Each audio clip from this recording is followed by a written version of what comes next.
Primera carta de San Pablo a los Corintios. Primera de Corintios, capítulo 1. Pablo, llamado por la voluntad de Dios a ser apóstol de Cristo Jesús, saluda. Junto con el hermano Sóstenes, A los que forman la iglesia de Dios que está en Corinto, que en Cristo Jesús fueron santificados y llamados a formar su pueblo santo, junto con todos los que en todas partes invocan el nombre de nuestro Señor Jesucristo, Señor nuestro y del pueblo santo. Que Dios nuestro Padre y el Señor Jesucristo derramen sobre ustedes su gracia y su paz. Siempre doy gracias a mi Dios por ustedes, por la gracia que Dios ha derramado sobre ustedes por medio de Cristo Jesús. pues por medio de él, Dios les ha dado toda riqueza espiritual, así de palabra como de conocimiento, ya que el mensaje acerca de Cristo se estableció firmemente entre ustedes. De este modo, no les falta ningún don de Dios mientras esperan el día en que aparezca nuestro Señor Jesucristo. Dios los mantendrá firmes hasta el fin, para que nadie pueda reprocharles nada cuando nuestro Señor Jesucristo regrese. Dios siempre cumple sus promesas, y Él es quien los llamó a vivir en unión con su Hijo Jesucristo, nuestro Señor. Hermanos, en el nombre de nuestro Señor Jesucristo, les ruego que todos estén siempre de acuerdo y que no haya divisiones entre ustedes. Vivan en armonía, pensando y sintiendo de la misma manera. Digo esto, hermanos míos, porque he sabido por los de la familia de Cloé que hay discordias entre ustedes. Quiero decir que algunos de ustedes afirman, yo soy de Pablo, otros, yo soy de Apolo, otros, yo soy de Cefas, y otros, yo soy de Cristo. ¿Acaso Cristo está dividido? ¿Fue crucificado Pablo en favor de ustedes? ¿O fueron ustedes bautizados en el nombre de Pablo? Gracias a Dios que yo no bauticé a ninguno de ustedes, aparte de Crispo y de Gayo. Así nadie puede decir que fue bautizado en mi nombre. También bauticé a la familia de Estéfanas, pero no recuerdo haber bautizado a ningún otro. Pues Cristo no me mandó a bautizar, sino a anunciar el Evangelio, y no con alardes de sabiduría y retórica, para no quitarle valor a la muerte de Cristo en la cruz. El mensaje de la muerte de Cristo en la cruz parece una tontería a los que van a la perdición, pero este mensaje es poder de Dios para los que vamos a la salvación. Como dice la Escritura, haré que los sabios pierdan su sabiduría y que desaparezca la inteligencia de los inteligentes. ¿En qué pararon el sabio y el maestro, y el que sabe discutir sobre cosas de este mundo? Dios ha convertido en tontería la sabiduría de este mundo, puesto que el mundo no usó su sabiduría para reconocer a Dios donde Él ha mostrado su sabiduría. Dispuso Dios en su bondad salvar por medio de su mensaje a los que tienen fe, aunque este mensaje parezca una tontería. Los judíos quieren ver señales milagrosas y los griegos buscan sabiduría. Pero nosotros anunciamos a un Mesías crucificado. Esto les resulta ofensivo a los judíos, y a los no judíos les parece una tontería. Pero para los que Dios ha llamado, sean judíos o griegos, este Mesías es el poder y la sabiduría de Dios. Pues lo que en Dios puede parecer una tontería, es mucho más sabio que toda sabiduría humana. Y lo que en Dios puede parecer debilidad, es más fuerte que toda fuerza humana. Hermanos, deben darse cuenta de que Dios los ha llamado a pesar de que pocos de ustedes son sabios según los criterios humanos, y pocos de ustedes son gente con autoridad o pertenecientes a familias importantes. Y es que, para avergonzar a los sabios, Dios ha escogido a los que el mundo tiene por tontos, y para avergonzar a los fuertes, ha escogido a los que el mundo tiene por débiles. Dios ha escogido a la gente despreciada y sin importancia de este mundo, es decir, a los que no son nada, para anular a los que son algo. Así nadie podrá presumir delante de Dios. Pero Dios mismo los ha unido a ustedes con Cristo Jesús y ha hecho también que Cristo sea nuestra sabiduría, nuestra justicia, nuestra santificación y nuestra liberación. De esta manera, como dice la Escritura, si alguno quiere enorgullecerse, que se enorgullezca del Señor. Primera de Corintios, capítulo 2. Pero hermanos, cuando yo fui a hablarles del designio secreto de Dios, lo hice sin hacer alardes de retórica o de sabiduría.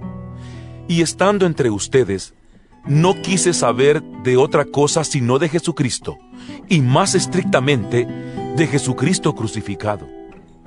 Me presenté ante ustedes débil y temblando de miedo. Y cuando les hablé y les prediqué el mensaje, no usé palabras sabias para convencerlos. Al contrario, los convencí haciendo demostración del Espíritu y del poder de Dios, para que la fe de ustedes dependiera del poder de Dios y no de la sabiduría de los hombres. Sin embargo, entre los que ya han alcanzado la madurez en su fe, sí usamos palabras de sabiduría. Pero no se trata de una sabiduría propia de este mundo, ni de quienes lo gobiernan, los cuales ya están perdiendo su poder. Se trata más bien de la sabiduría oculta de Dios, del designio secreto que Él, desde la eternidad, ha tenido para nuestra gloria. Esto es algo que no han entendido los gobernantes del mundo presente, pues si lo hubieran entendido, no habrían crucificado al Señor de la gloria. Pero como se dice en la Escritura, Dios ha preparado para los que lo aman cosas que nadie ha visto ni oído y ni siquiera pensado. Estas son las cosas que Dios nos ha hecho conocer por medio del Espíritu, pues el Espíritu lo examina todo, hasta las cosas más profundas de Dios. ¿Quién entre los hombres puede saber lo que hay en el corazón del hombre, sino solo el Espíritu que está dentro del hombre? De la misma manera, solamente el Espíritu de Dios sabe lo que hay en Dios. Y nosotros no hemos recibido el espíritu del mundo, sino el Espíritu que viene de Dios, para que entendamos las cosas que Dios en su bondad nos ha dado. Hablamos de estas cosas con palabras que el Espíritu de Dios nos ha enseñado, y no con palabras que hayamos aprendido por nuestra propia sabiduría. Así explicamos las cosas espirituales con términos espirituales. El que no es espiritual no acepta las cosas que son del Espíritu de Dios, porque para él son tonterías, y tampoco las puede entender, porque son cosas que tienen que juzgarse espiritualmente. Pero aquel que tiene el Espíritu puede juzgar todas las cosas, y nadie lo puede juzgar a él. Pues la Escritura dice: ¿quién conoce la mente del Señor? ¿Quién podrá instruirle? Sin embargo, nosotros tenemos la mente de Cristo. Primera de Corintios, capítulo 3. Yo, hermanos, no pude hablarles entonces como a gente madura espiritualmente, sino como a personas débiles, como a niños en cuanto a las cosas de Cristo. Les di una enseñanza sencilla, igual que a un niño de pecho se le da leche en vez de alimento sólido, porque ustedes todavía no podían digerir la comida fuerte, y ni siquiera pueden digerirla ahora, porque todavía son débiles. Mientras haya entre ustedes envidias y discordias, es que todavía son débiles y actúan con criterios puramente humanos. Porque cuando uno afirma, yo soy de Pablo, y otro, yo soy de Apolo, están manteniendo criterios puramente humanos. A fin de cuentas, ¿quién es Apolo? ¿Quién es Pablo? Simplemente servidores, por medio de los cuales ustedes han llegado a la fe. Cada uno de nosotros hizo el trabajo que el Señor les señaló. Yo sembré y Apolo regó, pero Dios es quien hizo crecer lo sembrado. De manera que ni el que siembra ni el que riega son nada, sino que Dios lo es todo, pues Él es quien hace crecer lo sembrado. Los que siembran y los que riegan son iguales, aunque Dios pagará a cada uno según su trabajo. Somos compañeros de trabajo al servicio de Dios, y ustedes son un sembrado y una construcción que pertenecen a Dios. Yo fui el maestro albañil al cual Dios en su bondad encargó poner los fundamentos, y otro está construyendo sobre ellos. Pero cada uno debe tener cuidado de cómo construye, pues nadie puede poner otro fundamento que el que ya está puesto, que es Jesucristo. Sobre este fundamento uno puede construir con oro, plata y piedras preciosas, o con madera, paja y cañas. Pero el trabajo de cada cual se verá claramente en el día del juicio, porque ese día vendrá con fuego, y el fuego probará la clase de trabajo que cada uno haya hecho. Si lo que uno construyó es resistente, recibirá su pago. Pero si lo que construyó llega a quemarse, perderá su trabajo, aunque él mismo lograra salvarse como quien escapa del fuego. ¿Acaso no saben ustedes que son templo de Dios y que el Espíritu de Dios vive en ustedes? Si alguno destruye el templo de Dios, Dios lo destruirá a él, porque el templo de Dios es santo, y ese templo son ustedes mismos. Que nadie se engañe. Si alguno de ustedes se cree sabio según la sabiduría de este mundo, vuélvase como un ignorante, para así llegar a ser verdaderamente sabio. Pues la sabiduría de este mundo es pura tontería para Dios. En efecto, la Escritura dice: Dios atrapa a los sabios en la propia astucia de ellos. Y dice también: el Señor sabe que los pensamientos de los sabios son tonterías. Por eso, nadie debe sentirse orgulloso de lo que es propio de los hombres, pues todas las cosas son de ustedes.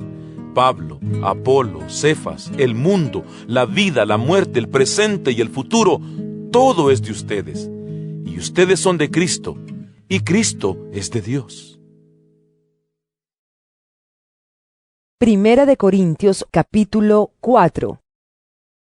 Ustedes deben considerarnos simplemente como ayudantes de Cristo, encargados de enseñar los designios secretos de Dios. Ahora bien, el que recibe un encargo debe demostrar que es digno de confianza. En cuanto a mí respecta, muy poco me preocupa ser juzgado por ustedes o por algún tribunal humano. Ni siquiera yo mismo me juzgo.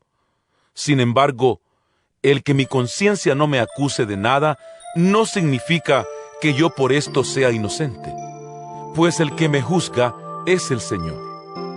Por lo tanto, no juzguen ustedes nada antes de tiempo. Esperen a que el Señor venga y saque a la luz lo que ahora está en la oscuridad, y dé a conocer las intenciones del corazón. Entonces Dios dará a cada uno la alabanza que merezca. Hermanos, les hablo de estas cosas por su propio bien, y poniendo como ejemplo a Apolo y a mí mismo. Lo digo para que por nuestro ejemplo aprendan ustedes a no ir más allá de lo que está escrito, y para que nadie se hinche de orgullo, favoreciendo a uno en perjuicio de otro. Pues, ¿quién te da privilegio sobre los demás? ¿Y qué tienes que Dios no te haya dado? Y si Él te lo ha dado, ¿por qué presumes como si lo hubieras conseguido por ti mismo? Al parecer, ustedes ya son ricos y tienen todo lo que pueden desear, y se sienten como reyes que nada necesitan de nosotros. Ojalá fueran reyes de verdad, para que nosotros tuviéramos parte en su reino, pues me parece que a nosotros los apóstoles Dios nos ha puesto en el último lugar, como si fuéramos condenados a muerte. Hemos llegado a ser un espectáculo para el mundo, para los ángeles y para los hombres. Nosotros, por causa de Cristo, pasamos por tontos, mientras que ustedes, gracias a Cristo, pasan por inteligentes. Nosotros somos débiles, mientras que ustedes son fuertes. A nosotros se nos desprecia y a ustedes se les respeta. Hasta hoy mismo no hemos dejado de sufrir hambre, sed y falta de ropa. La gente nos maltrata, no tenemos hogar propio y nos cansamos trabajando con nuestras propias manos. A las maldiciones respondemos con bendiciones. Somos perseguidos y lo soportamos. Nos injurian y contestamos con bondad. Nos tratan como a basura del mundo, como a desperdicio de la humanidad. Y así hasta el día de hoy. No les escribo esto para avergonzarlos, sino para darles un consejo como a mis propios hijos, pues los amo. Pues aunque ustedes como cristianos tengan 10,000 instructores, padres no tienen muchos. Padre de ustedes soy yo, pues les anuncié el Evangelio por el cual quedaron incorporados a Cristo Jesús. Así pues, les ruego que sigan mi ejemplo. Por esto les envié a Timoteo, mi querido y fiel hijo en el Señor. Él los hará recordar mi conducta como creyente en Cristo Jesús, conforme a lo que enseño en todas las iglesias por donde paso. Algunos de ustedes ya se sienten muy confiados pensando que no iré a verlos. Pero si el Señor quiere, espero visitarlos pronto. Entonces veré lo que son capaces de hacer esos que se hinchan de orgullo y no solamente lo que son capaces de decir. Porque el reino de Dios no es cuestión de palabras, sino de poder. ¿Qué prefieren ustedes? ¿Que vaya dispuesto a castigarlos o que vaya a verlos con amor y ternura? Primera de Corintios, capítulo 5. Se ha sabido que uno de ustedes tiene como mujer a su propia madrastra. Este caso de inmoralidad es tan grave que ni siquiera se da entre los paganos. Y aún se hinchan ustedes de orgullo. Deberían llenarse de tristeza. El hombre que vive en semejante situación debe ser expulsado de entre ustedes. En cuanto a mí, aunque en el cuerpo no estoy presente entre ustedes, lo estoy en el espíritu. Y como si estuviera presente, he dado ya mi sentencia sobre aquel que así actúa. Cuando ustedes se reúnan, yo estaré con ustedes en espíritu, y también el poder de nuestro Señor Jesús estará con ustedes. Entonces, en el nombre de nuestro Señor Jesús, ese hombre deberá ser entregado a Satanás para que su cuerpo sea destruido y su espíritu se salve cuando el Señor venga. Ustedes no tienen razón para sentirse orgullosos. Ya conocen el dicho, un poco de levadura hace fermentar toda la masa. Así que echen fuera esa vieja levadura que los corrompe, para que sean como el pan hecho de masa nueva. Ustedes son en realidad como el pan sin levadura, que se come en los días de la Pascua. Porque Cristo, que es el Cordero de nuestra Pascua, fue muerto en sacrificio por nosotros. Así que debemos celebrar nuestra Pascua con el pan sin levadura, que es la sinceridad y la verdad, y no con la vieja levadura, ni con la corrupción de la maldad y la perversidad. En mi otra carta, les dije que no deben tener trato alguno con quienes se entregan a la prostitución. Y con esto no quise decirles que se aparten por completo de todos los que en este mundo se entregan a la prostitución, o son avaros, o ladrones, o idólatras, pues para lograrlo tendrían ustedes que salirse del mundo. Lo que quise decir es que no deben tener trato con ninguno que, llamándose hermano, se entregue a la prostitución, o sea avaro, o idólatra, o maldiciente, o borracho, o ladrón. Con gente así, ni siquiera comer juntos. No me toca a mí juzgar a los de fuera. Dios será quien los juzgue, pero ustedes ya están juzgando a los de dentro. Por eso, quiten a ese pecador de en medio de ustedes. Primera de Corintios, capítulo 6. Cuando alguno de ustedes tiene un pleito con otro, ¿por qué va a pedir justicia a los jueces paganos en vez de pedírsela a los del pueblo santo? ¿Acaso no saben ustedes que el pueblo santo ha de juzgar al mundo? Y si ustedes han de juzgar al mundo, ¿cómo no son capaces de juzgar estos asuntos tan pequeños?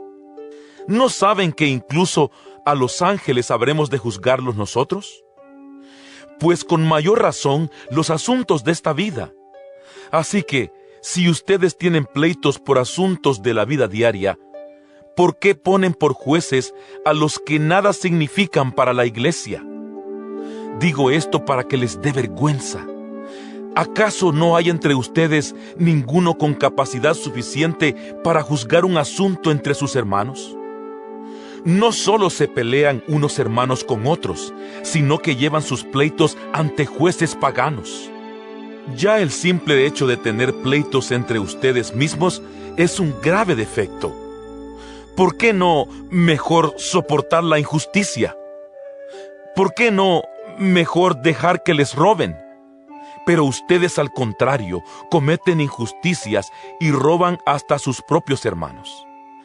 ¿No saben ustedes que los que cometen injusticias no tendrán parte en el reino de Dios? No se dejen engañar, pues en el reino de Dios no tendrán parte los que se entregan a la prostitución, ni los idólatras, ni los que cometen adulterio, ni los afeminados, ni los homosexuales, ni los que roban, ni los avaros, ni los borrachos, ni los maldicientes, ni los ladrones. Y esto eran antes algunos de ustedes, pero ahora ya recibieron el baño de la purificación. Fueron santificados y hechos justos en el nombre del Señor Jesucristo y por el Espíritu de nuestro Dios. Se dice, yo soy libre de hacer lo que quiera. Es cierto, pero no todo conviene. Sí, yo soy libre de hacer lo que quiera, pero no debo dejar que nada me domine.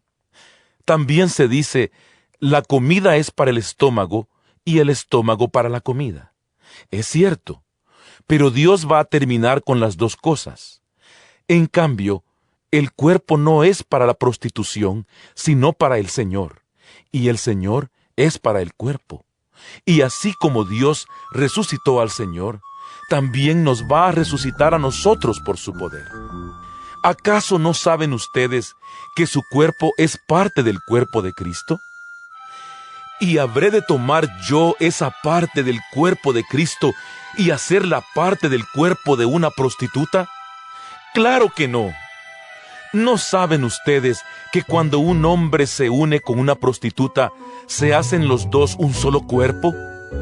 Pues la Escritura dice, los dos serán como una sola persona. Pero cuando alguien se une al Señor, se hace espiritualmente uno con Él. Huyan, pues, de la prostitución. Cualquier otro pecado que una persona comete no afecta a su cuerpo, pero el que se entrega a la prostitución peca contra su propio cuerpo. ¿No saben ustedes que su cuerpo es templo del Espíritu Santo que Dios les ha dado y que el Espíritu Santo vive en ustedes?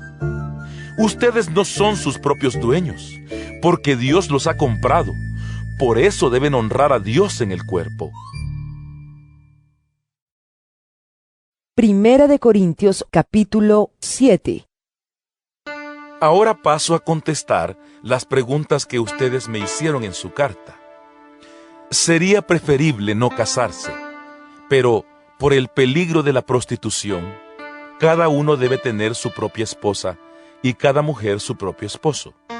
Y tanto el esposo como la esposa deben cumplir con los deberes propios del matrimonio. Ni la esposa es dueña de su propio cuerpo, puesto que pertenece a su esposo, ni el esposo es dueño de su propio cuerpo, puesto que pertenece a su esposa.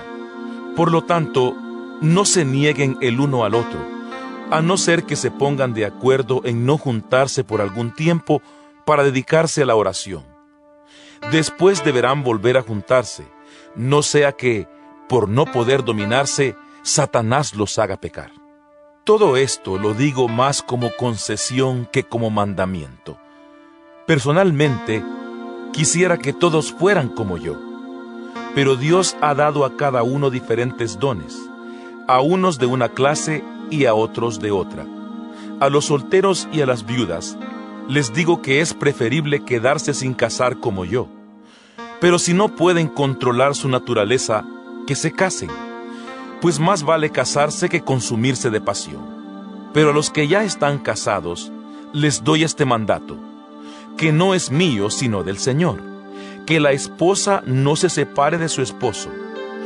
Ahora bien, en caso de que la esposa se separe de su esposo, deberá quedarse sin casar o reconciliarse con él. De la misma manera, el esposo no debe divorciarse de su esposa. En cuanto a los demás, les digo como cosa mía y no del Señor, que si la mujer de algún hermano no es creyente, pero está de acuerdo en seguir viviendo con él, el hermano no debe divorciarse de ella. Y si una mujer creyente está casada con un hombre no creyente, que está de acuerdo en seguir viviendo con ella, no deberá divorciarse de él. Pues el esposo no creyente queda santificado por su unión con una mujer creyente, y la mujer no creyente queda santificada por su unión con un esposo creyente. De otra manera, los hijos de ustedes serían impuros, pero, de hecho, pertenecen al pueblo santo. Ahora bien, si el esposo o la esposa no creyentes insisten en separarse, que lo hagan. En estos casos, el hermano o la hermana quedan en libertad, porque Dios los ha llamado a ustedes a vivir en paz. Pues, ¿cómo sabes tú, esposa, si acaso puedes salvar a tu esposo? ¿O cómo sabes tú, esposo, si acaso puedes salvar a tu esposa? Como quiera que sea, cada uno debe vivir según los dones que el Señor le ha dado, y tal como era cuando Dios lo llamó. Esta es la norma que doy a todas las iglesias. Si Dios llama a alguno que ha sido circuncidado, no trate de disimular su circuncisión. Y si llama a uno que no ha sido circuncidado, no debe circuncidarse, porque lo que importa no es estar o no estar circuncidado, sino obedecer los mandatos de Dios. Cada uno debe quedarse en la condición en que estaba cuando Dios lo llamó. Si cuando fuiste llamado eras esclavo, no te preocupes, aunque si tienes oportunidad de conseguir tu libertad, debes aprovecharla. Pues el que era esclavo cuando fue llamado a la fe, ahora es un hombre libre al servicio del Señor, y de la misma manera, el que era hombre libre cuando fue llamado, ahora es esclavo de Cristo. Dios los ha comprado a ustedes. No permitan que otros hombres los hagan esclavos. Así pues, hermanos, que cada cual permanezca delante de Dios en la condición en que estaba cuando fue llamado. En cuanto a las mujeres no casadas, no tengo ningún mandato especial del Señor, pero doy mi opinión, como uno que es digno de confianza por la misericordia del Señor. A mí me parece que es preferible que cada uno se quede tal como está, por causa de los tiempos difíciles en que vivimos. Si tienes mujer, no la abandones, y si no tienes, no la busques. Si te casas, no cometes pecado, y si una mujer soltera se casa, tampoco comete pecado. Pero los que se casan van a tener los sufrimientos propios de la naturaleza humana que yo quisiera evitarles. Hermanos, lo que quiero decir es esto: nos queda poco tiempo, por lo tanto, los casados deben vivir como si no lo estuvieran.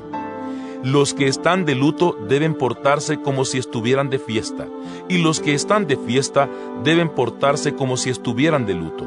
Los que compran deben vivir como si nada fuera suyo, y los que están usando de este mundo deben vivir como si no estuvieran sacando provecho de él, porque este mundo que vemos ha de terminar. Yo quisiera librarlos a ustedes de preocupaciones. El que está soltero se preocupa por las cosas del Señor y por agradarle, pero el que está casado se preocupa por las cosas del mundo y por agradar a su esposa. Y así está dividido.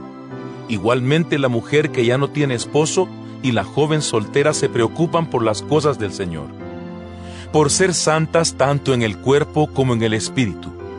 Pero la casada se preocupa por las cosas del mundo y por agradar a su esposo. Les digo esto, no para ponerles restricciones, sino en bien de ustedes y para que vivan de una manera digna, sirviendo al Señor sin distracciones. Si alguno cree que debe casarse con su prometida porque ya está en edad de casarse, y si piensa que eso es lo más indicado, que haga lo que crea conveniente, cásese, pues no es pecado.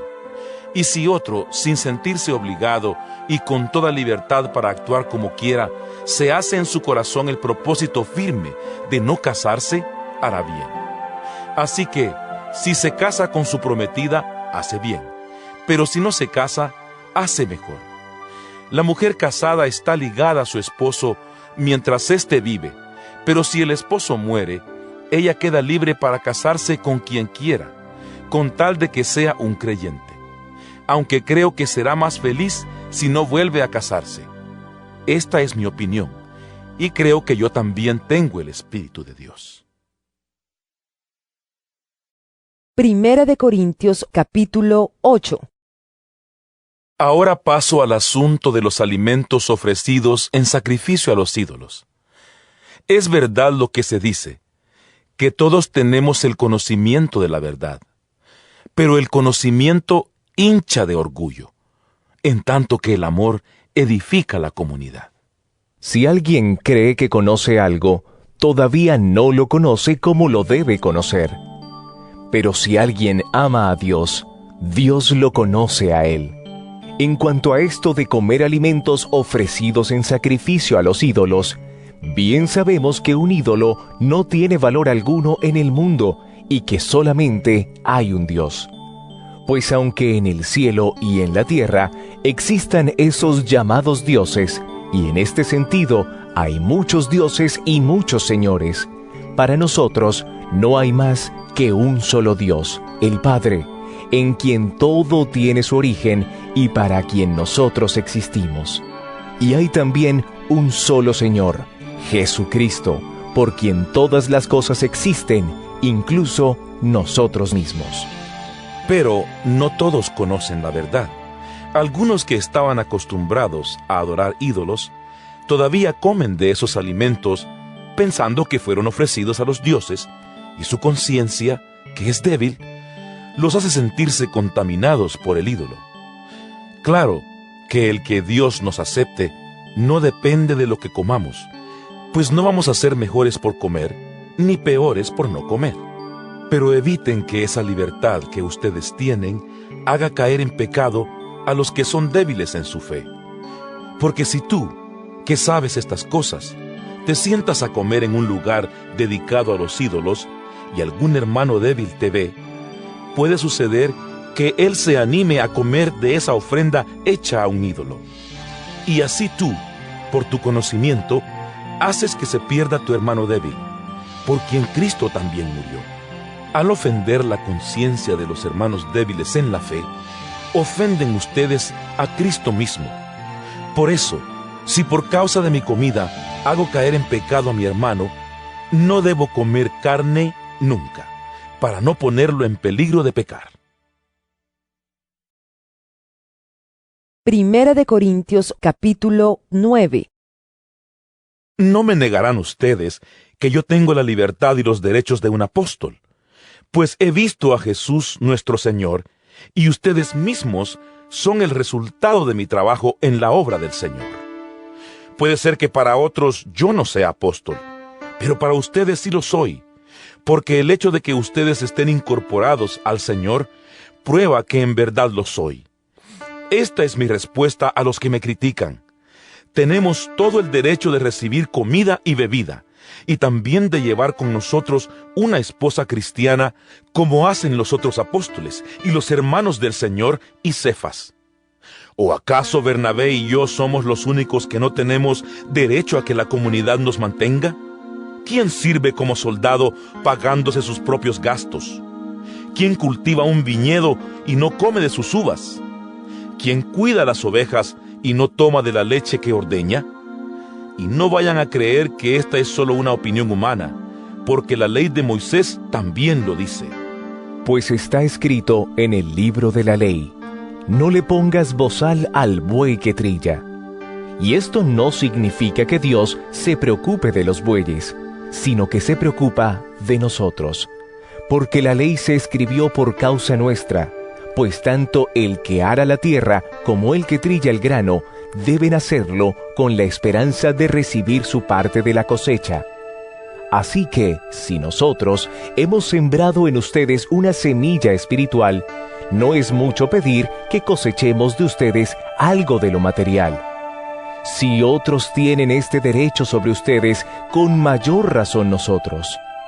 Pero no hemos hecho uso de tal derecho y hemos venido soportándolo todo por no estorbar el anuncio del Evangelio de Cristo. Ustedes saben que quienes trabajan al servicio del templo viven del templo.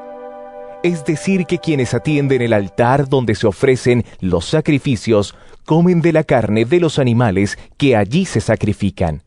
De igual manera, el Señor ha dispuesto que quienes anuncian el Evangelio vivan de ello mismo. Pero yo nunca he utilizado ninguno de estos derechos, ni tampoco les escribo esto para que ustedes me den algo. Prefiero morir a hacerlo. Nadie me quitará esta satisfacción que tengo. Para mí no es motivo de orgullo anunciar el Evangelio, porque lo considero una obligación ineludible. Y ay de mí si no lo anuncio. Por eso, si lo hiciera por propia iniciativa, tendría derecho a una recompensa. Pero si lo hago por obligación, es porque estoy cumpliendo un encargo que Dios me ha dado. En este caso, mi recompensa es la satisfacción de anunciar el Evangelio sin cobrar nada, es decir, sin hacer valer mi derecho a vivir del anuncio del Evangelio. Aunque no soy esclavo de nadie, me he hecho esclavo de todos, a fin de ganar para Cristo el mayor número posible de personas. Cuando he estado entre los judíos, me he vuelto como un judío para ganarlos a ellos. Es decir, que para ganar a los que viven bajo la ley de Moisés, yo mismo me he puesto bajo esa ley, aunque en realidad no estoy sujeto a ella. Por otra parte, para ganar a los que no viven bajo la ley de Moisés, me he vuelto como uno de ellos, aunque realmente estoy sujeto a la ley de Dios, ya que estoy bajo la ley de Cristo. Cuando he estado con los que son débiles en la fe, me he vuelto débil como uno de ellos, para ganarlos también. Es decir, me he hecho igual a todos, para de alguna manera poder salvar a algunos. Todo lo hago por el Evangelio, para tener parte en el mismo. Ustedes saben que en una carrera todos corren, pero solamente uno recibe el premio. Pues bien, corran ustedes de tal modo que reciban el premio. Los que se preparan para competir en un deporte evitan todo lo que pueda hacerles daño, y esto lo hacen para alcanzar como premio una corona que enseguida se marchita. En cambio, nosotros luchamos por recibir un premio que no se marchita. Yo, por mi parte, no corro a ciegas ni peleo como si estuviera dando golpes al aire. Al contrario, castigo mi cuerpo y lo obligo a obedecerme para no quedar yo mismo descalificado después de haber enseñado a otros. Primera de Corintios, capítulo 10. No quiero, hermanos, que olviden que nuestros antepasados estuvieron todos bajo aquella nube y que todos atravesaron el Mar Rojo. De ese modo, todos ellos quedaron unidos a Moisés al ser bautizados en la nube y en el mar. Igualmente, todos ellos comieron el mismo alimento espiritual y tomaron la misma bebida espiritual, porque bebían agua de la roca espiritual que los acompañaba en su viaje, la cual era Cristo. Sin embargo, la mayoría de ellos no agradó a Dios, y por eso sus cuerpos quedaron tendidos en el desierto. Todo esto sucedió como un ejemplo para nosotros, para que no deseemos lo malo, como ellos lo desearon. Por eso, no adoren ustedes ídolos, como algunos de ellos lo hicieron, según dice la Escritura. La gente se sentó a comer y beber, y luego se levantó a divertirse. No nos entreguemos a la prostitución, como lo hicieron algunos de ellos, por lo que en un solo día murieron 23,000. Tampoco pongamos a prueba a Cristo, como algunos de ellos lo hicieron, por lo que murieron mordidos por las serpientes. Ni murmuren contra Dios, como algunos de ellos murmuraron, por lo que el ángel de la muerte los mató. Todo esto le sucedió a nuestros antepasados como un ejemplo para nosotros, y fue puesto en las Escrituras como una advertencia para los que vivimos en estos tiempos últimos. Así pues, el que cree estar firme, tenga cuidado de no caer. Ustedes no han pasado por ninguna prueba que no sea humanamente soportable. Y pueden ustedes confiar en Dios, que no los dejará sufrir pruebas más duras de lo que pueden soportar. Por el contrario, cuando llegue la prueba, Dios les dará también la manera de salir de ella para que puedan soportarla. Por eso, mis queridos hermanos, huyan de la idolatría. Les hablo como a personas entendidas. Juzguen ustedes mismos lo que les digo. Cuando bebemos de la copa bendita, por la cual bendecimos a Dios, participamos en común de la sangre de Cristo. Cuando comemos del pan que partimos, participamos en común del cuerpo de Cristo. Aunque somos muchos, todos comemos de un mismo pan, y por esto somos un solo cuerpo. Fíjense en el pueblo de Israel. Los que comen de los animales ofrecidos en sacrificio, participan en común del servicio en el altar. Con esto, no quiero decir que el ídolo tenga valor alguno, ni que la carne ofrecida al ídolo sea algo más que otra carne cualquiera. Lo que digo es que cuando los paganos ofrecen algo en sacrificio, se lo ofrecen a los demonios y no a Dios. Y yo no quiero que ustedes tengan nada en común con los demonios. No pueden beber de la copa del Señor y a la vez de la copa de los demonios. Ni pueden participar de la mesa del Señor y a la vez de la mesa de los demonios. ¿O acaso queremos poner celoso al Señor? ¿Somos acaso más fuertes que Él? Se dice, uno es libre de hacer lo que quiera. Es cierto, pero no todo conviene. Sí, uno es libre de hacer lo que quiera, pero no todo edifica la comunidad. No hay que buscar el bien de uno mismo, sino el bien de los demás. Coman ustedes de todo lo que se vende en la carnicería, sin preguntar nada por motivos de conciencia. Porque el mundo entero, con todo lo que hay en él, es del Señor. Si uno que no es creyente los invita a comer, y ustedes quieren ir, coman de todo lo que les sirvan, sin preguntar nada por motivos de conciencia. Ahora bien, si alguien les dice, esta carne fue ofrecida en sacrificio, entonces no la coman, en atención al que lo dijo y por motivos de conciencia. Estoy hablando de la conciencia del otro, no de la de ustedes. Yo no debo hacer que mi libertad sea mal juzgada por la conciencia de otra persona. Si doy gracias a Dios por lo que como, no debo hacer que se hable mal de lo que para mí es motivo de dar gracias a Dios. En todo caso, lo mismo si comen que si beben, que si hacen cualquier otra cosa, háganlo todo para la gloria de Dios. No den mal ejemplo a nadie, ni a los judíos, ni a los no judíos, ni a los que pertenecen a la iglesia de Dios. Yo, por mi parte, procuro agradar a todos en todo, sin buscar mi propio bien, sino el de los demás, para que alcancen la salvación. Primera de Corintios, capítulo 11. Sigan ustedes mi ejemplo, como yo sigo el ejemplo de Cristo. Los felicito porque siempre se acuerdan de mí y mantienen las tradiciones que les transmití. Pero quiero que entiendan que Cristo es cabeza de cada hombre y que el esposo es cabeza de su esposa, así como Dios es cabeza de Cristo. Si un hombre se cubre la cabeza cuando ora o cuando comunica mensajes proféticos, deshonra su cabeza. En cambio, si una mujer no se cubre la cabeza cuando ora o cuando comunica mensajes proféticos, deshonra su cabeza. Es igual que si se hubiera rapado, porque si una mujer no se cubre la cabeza, más vale que se la rape de una vez. Pero si la mujer considera vergonzoso cortarse el cabello o raparse la cabeza, entonces que se la cubra. El hombre no debe cubrirse la cabeza, porque él es imagen de Dios y refleja la gloria de Dios.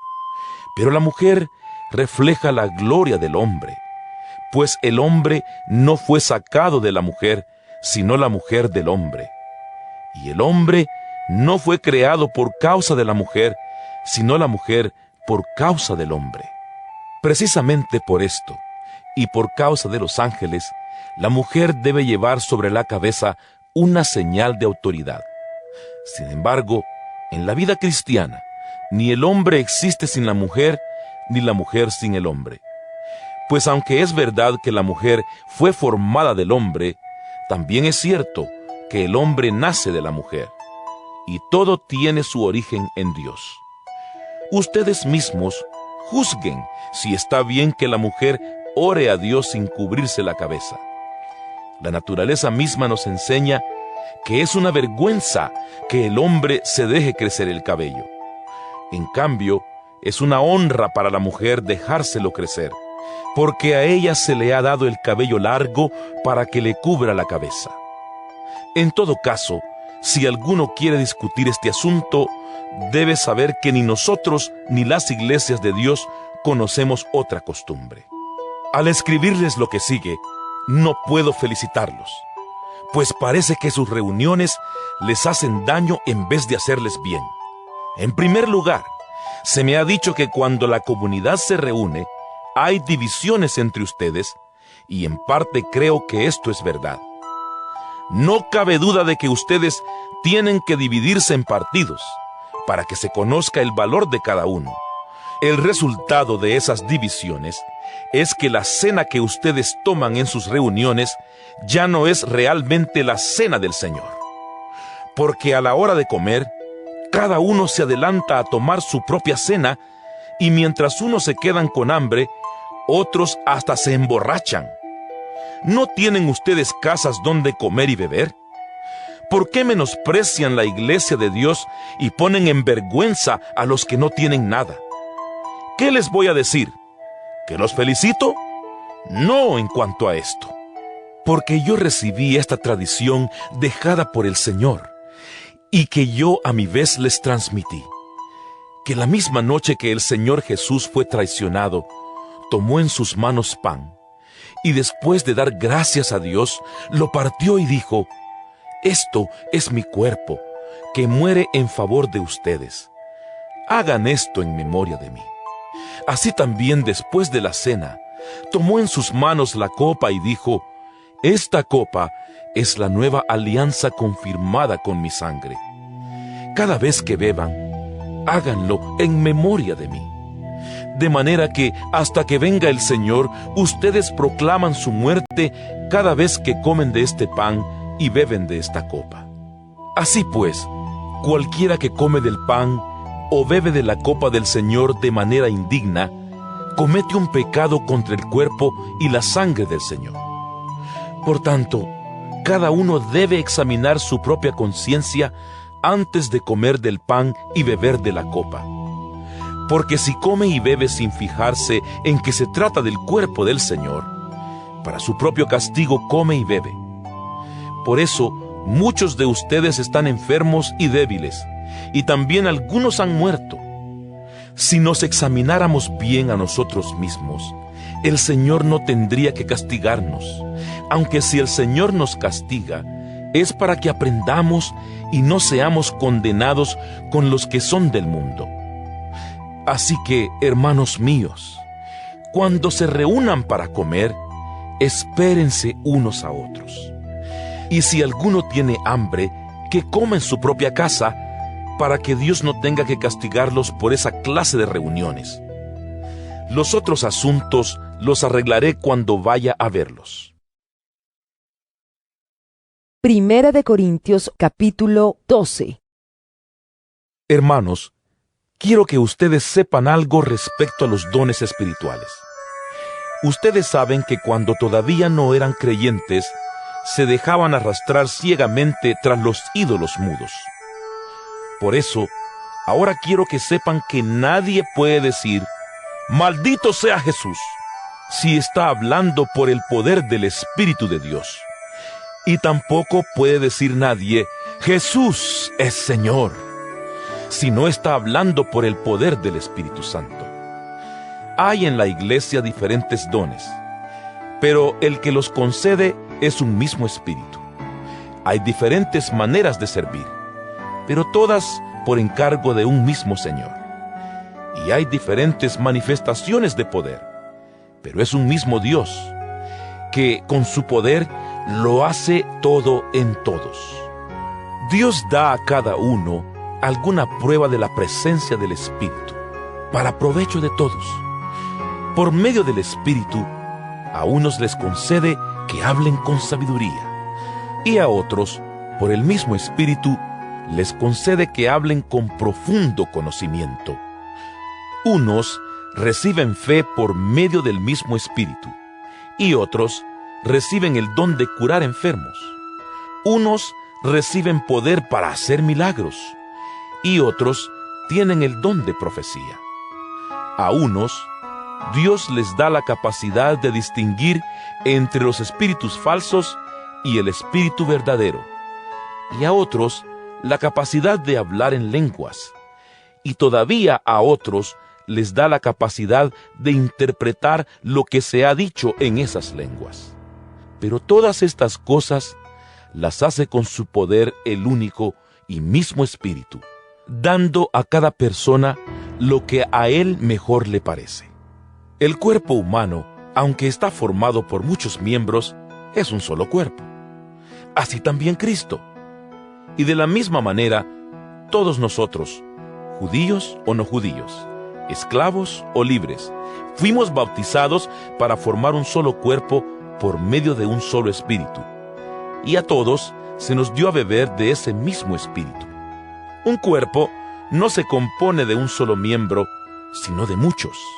Si el pie dijera, como no soy mano, no soy del cuerpo, no por eso dejaría de ser del cuerpo. Y si la oreja dijera, como no soy ojo, no soy del cuerpo, no por eso dejaría de ser del cuerpo. Y si todo el cuerpo fuera ojo, no podríamos oír. Y si todo el cuerpo fuera oído, no podríamos oler. Pero Dios ha puesto cada miembro del cuerpo en el sitio que mejor le pareció. Si todo fuera un solo miembro, no habría cuerpo.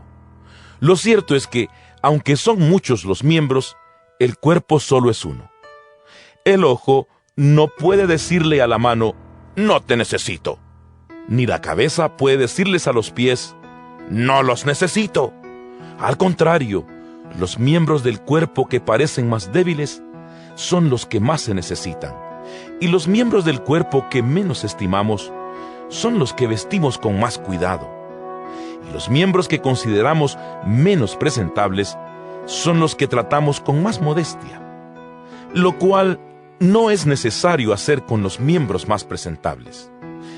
Dios arregló el cuerpo de tal manera que los miembros menos estimados reciban más honor, para que no haya desunión en el cuerpo, sino que cada miembro del cuerpo se preocupe por los otros. Si un miembro del cuerpo sufre, todos los demás sufren también. Y si un miembro recibe atención especial, todos los demás comparten su alegría. Pues bien, ustedes son el cuerpo de Cristo, y cada uno de ustedes es un miembro con su función particular. Dios ha querido que en la iglesia haya, en primer lugar, apóstoles, en segundo lugar, profetas, en tercer lugar, maestros, luego, personas que hacen milagros y otras que curan enfermos, o que ayudan, o que dirigen, o que hablan en lenguas. No todos son apóstoles, ni todos son profetas. No todos son maestros, ni todos hacen milagros. Ni todos tienen poder para curar enfermos. Tampoco todos hablan en lenguas, ni todos saben interpretarlas. Ustedes deben ambicionar los mejores dones. Yo voy a enseñarles un camino mucho mejor. Primera de Corintios capítulo 13. Si hablo las lenguas de los hombres y aún de los ángeles, pero no tengo amor, no soy más que un metal que resuena o un platillo que hace ruido. Y si tengo el don de profecía y entiendo todos los designios secretos de Dios, y sé todas las cosas, y si tengo la fe necesaria para mover montañas, pero no tengo amor, no soy nada. Y si reparto entre los pobres todo lo que poseo, y aun si entrego mi propio cuerpo para tener de qué enorgullecerme, pero no tengo amor, de nada me sirve. Tener amor es saber soportar, es ser bondadoso, es no tener envidia, ni ser presumido, ni orgulloso, ni grosero, ni egoísta, es no enojarse ni guardar rencor, es no alegrarse de las injusticias, sino de la verdad. Tener amor es sufrirlo todo, creerlo todo, esperarlo todo, soportarlo todo. El amor jamás dejará de existir. Un día el don de profecía terminará, y ya no se hablará en lenguas, ni serán necesarios los conocimientos, porque los conocimientos y la profecía son cosas imperfectas, que llegarán a su fin cuando venga lo que es perfecto. Cuando yo era niño, hablaba, pensaba y razonaba como un niño, pero al hacerme hombre, dejé atrás lo que era propio de un niño.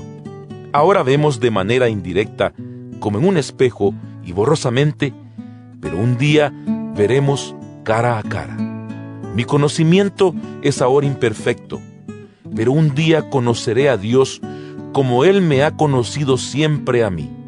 3 cosas hay que son permanentes: la fe, la esperanza y el amor. Pero la más importante de las 3 es el amor. Primera de Corintios capítulo 14.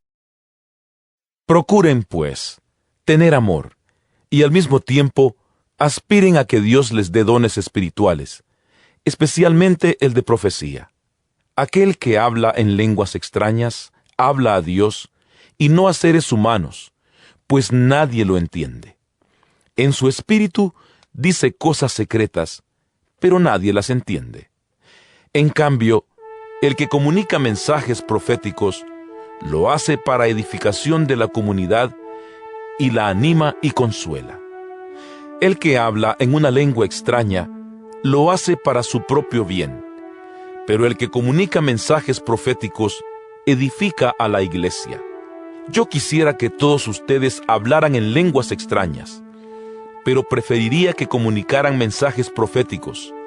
Esto es mejor que hablar en lenguas, a menos que se interprete su significado de tal manera que sirva para edificación de la iglesia.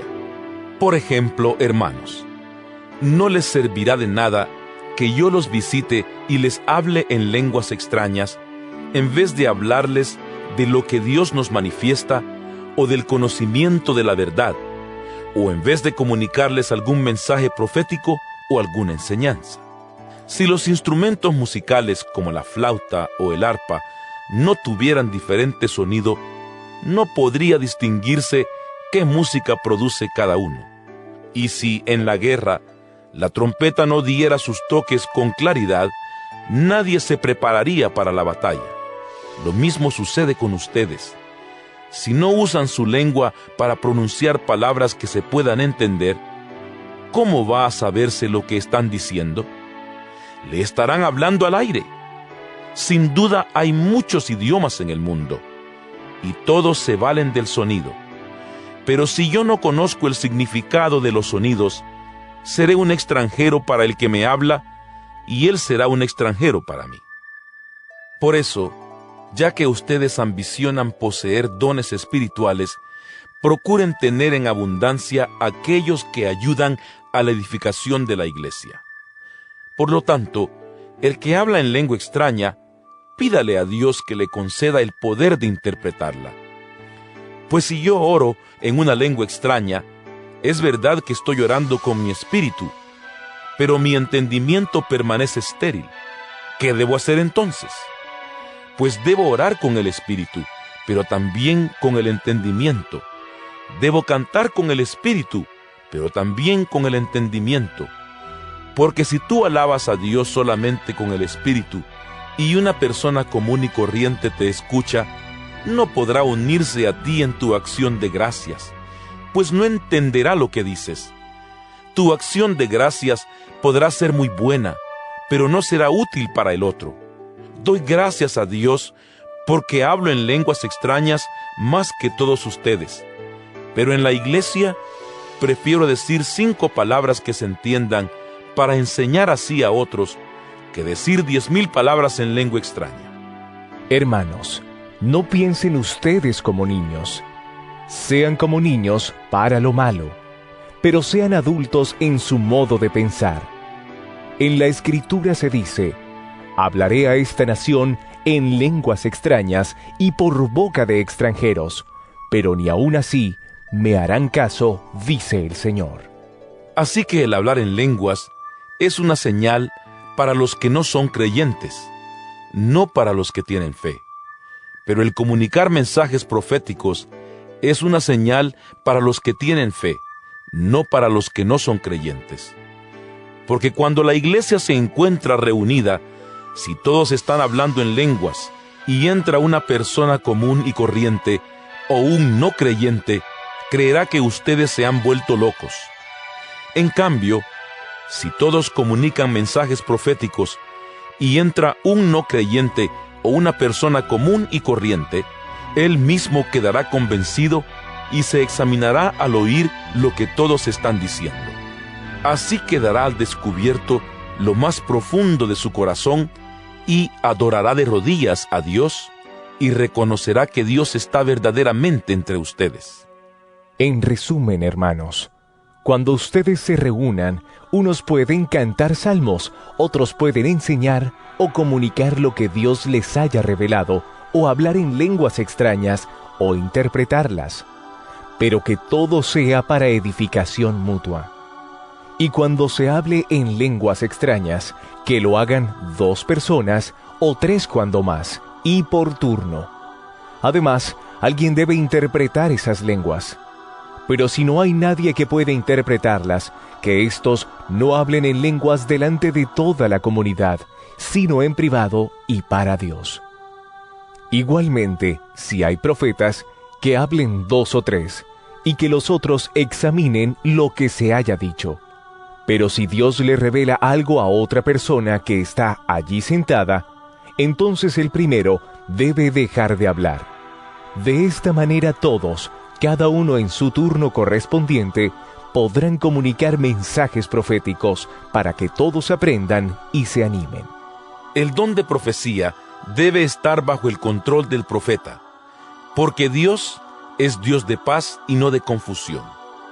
Siguiendo la práctica general de las comunidades cristianas, las mujeres deben guardar silencio en las reuniones de la iglesia, porque no les está permitido hablar.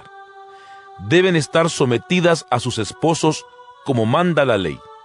Si quieren saber algo, pregúntenlo a sus esposos en casa, porque no está bien que una mujer hable en las reuniones de la iglesia.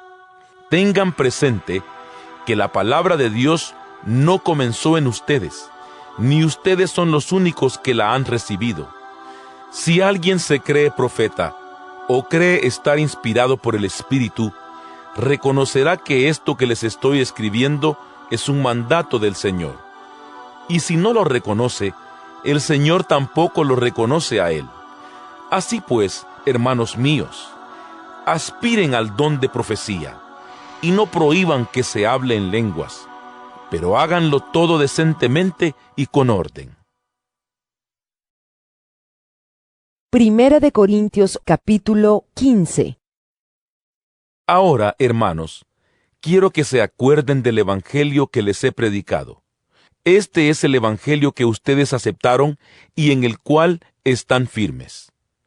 también por medio de este evangelio se salvarán si se mantienen firmes en él, tal como yo se lo anuncié. De lo contrario, habrán creído en vano. En primer lugar, les he enseñado la misma tradición que yo recibí, a saber, que Cristo murió por nuestros pecados, según las Escrituras, que lo sepultaron y que resucitó al tercer día, también según las Escrituras, y que se apareció a Cefas, y luego a los 12. Después se apareció a más de 500 hermanos a la vez, la mayoría de los cuales vive todavía, aunque algunos ya han muerto. Después se apareció a Santiago, y luego a todos los apóstoles. Por último, se me apareció también a mí, que soy como un niño nacido anormalmente. Pues yo soy el menos importante de los apóstoles, y ni siquiera merezco llamarme apóstol, porque perseguí a la iglesia de Dios. Pero soy lo que soy, porque Dios fue bueno conmigo, y su bondad para conmigo no ha resultado en vano. Al contrario, he trabajado más que todos ellos, aunque no he sido yo, sino Dios, que en su bondad me ha ayudado. Lo que importa es que, tanto yo como ellos, esto es lo que hemos predicado, y esto es lo que ustedes han creído. Pero si nuestro mensaje es que Cristo resucitó, ¿por qué dicen algunos de ustedes que los muertos no resucitan? Porque si los muertos no resucitan, entonces tampoco Cristo resucitó. Y si Cristo no resucitó, el mensaje que predicamos no vale para nada, ni tampoco vale para nada la fe que ustedes tienen. Si esto fuera así, nosotros resultaríamos ser testigos falsos de Dios, puesto que estaríamos afirmando en contra de Dios que Él resucitó a Cristo, cuando en realidad no lo habría resucitado si fuera verdad que los muertos no resucitan. Porque si los muertos no resucitan, entonces tampoco Cristo resucitó. Y si Cristo no resucitó, la fe de ustedes no vale para nada. Todavía siguen en sus pecados. En este caso, también están perdidos los que murieron creyendo en Cristo. Si nuestra esperanza en Cristo solamente vale para esta vida, somos los más desdichados de todos. Pero lo cierto es que Cristo ha resucitado. Él es el primer fruto de la cosecha. Ha sido el primero en resucitar. Así como por causa de un hombre vino la muerte, también por causa de un hombre viene la resurrección de los muertos. Y así como en Adán todos mueren, así también en Cristo todos tendrán vida. Pero cada uno en el orden que le corresponda. Cristo en primer lugar. Después, cuando Cristo vuelva, los que son suyos. Entonces vendrá el fin, cuando Cristo derrote a todos los señoríos, autoridades y poderes y entregue el reino al Dios y Padre. Porque Cristo tiene que reinar hasta que todos sus enemigos estén puestos debajo de sus pies, y el último enemigo que será derrotado es la muerte, porque Dios lo ha sometido todo bajo los pies de Cristo. Pero cuando dice que todo le ha quedado sometido, es claro que esto no incluye a Dios mismo, ya que es Él quien le sometió todas las cosas. Y cuando todo haya quedado sometido a Cristo, entonces Cristo mismo, que es el Hijo, se someterá a Dios, que es quien sometió a Él todas las cosas. Así, Dios será todo en todo. De otra manera, los que se bautizan por los muertos, ¿para qué lo harían? Si los muertos no resucitan, ¿para qué bautizarse por ellos? ¿Y por qué estamos nosotros en peligro a todas horas? Porque, hermanos, todos los días estoy en peligro de muerte. Esto es tan cierto como la satisfacción que siento por ustedes en Cristo Jesús nuestro Señor. Si yo, al luchar con las fieras en Éfeso, lo hubiera hecho por razones humanas, ¿qué habría ganado con eso? Si es verdad que los muertos no resucitan, entonces, como algunos dicen, comamos y bebamos que mañana moriremos. No se dejen engañar. Como alguien dijo, los malos compañeros echan a perder las buenas costumbres. Vuelvan verdaderamente al buen juicio y no pequen, pues algunos de ustedes no conocen a Dios. Digo esto para que se avergüencen. Tal vez alguno preguntará, ¿cómo resucitarán los muertos? ¿Qué clase de cuerpo tendrán? Vaya pregunta tonta. Cuando se siembra, la semilla tiene que morir para que tome vida la planta. Lo que se siembra no es la planta que ha de brotar, sino el simple grano, sea de trigo o de otra cosa. Después Dios le da la forma que Él quiere, y a cada semilla le da el cuerpo que le corresponde. No todos los cuerpos son iguales. Uno es el cuerpo del hombre, otro el de los animales, otro el de las aves y otro el de los peces. Del mismo modo, hay cuerpos celestes y cuerpos terrestres, pero una es la hermosura de los cuerpos celestes y otra la hermosura de los cuerpos terrestres. El brillo del sol es diferente del brillo de la luna y del brillo de las estrellas, y aún entre las estrellas, el brillo de una es diferente del de otra. Lo mismo pasa con la resurrección de los muertos. Lo que se entierra es corruptible, lo que resucita es incorruptible. Lo que se entierra es despreciable, lo que resucita es glorioso. Lo que se entierra es débil, lo que resucita es fuerte. Lo que se entierra es un cuerpo material, lo que resucita es un cuerpo espiritual. Si hay cuerpo material, también hay cuerpo espiritual. Así dice la Escritura: el primer hombre, Adán, se convirtió en un ser viviente. Pero el último Adán se convirtió en espíritu que da vida. Sin embargo, lo espiritual no es primero, sino lo material. Después lo espiritual. El primer hombre, hecho de tierra, era de la tierra. El segundo hombre es del cielo. Los cuerpos de la tierra son como aquel hombre hecho de tierra, y los del cielo son como aquel que es del cielo. Así como nos parecemos al hombre hecho de tierra, así también nos pareceremos a aquel que es del cielo.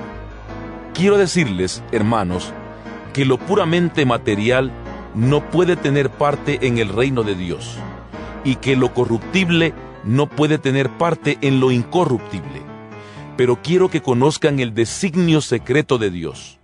No todos moriremos, pero todos seremos transformados en un momento, en un abrir y cerrar de ojos, cuando suene el último toque de trompeta.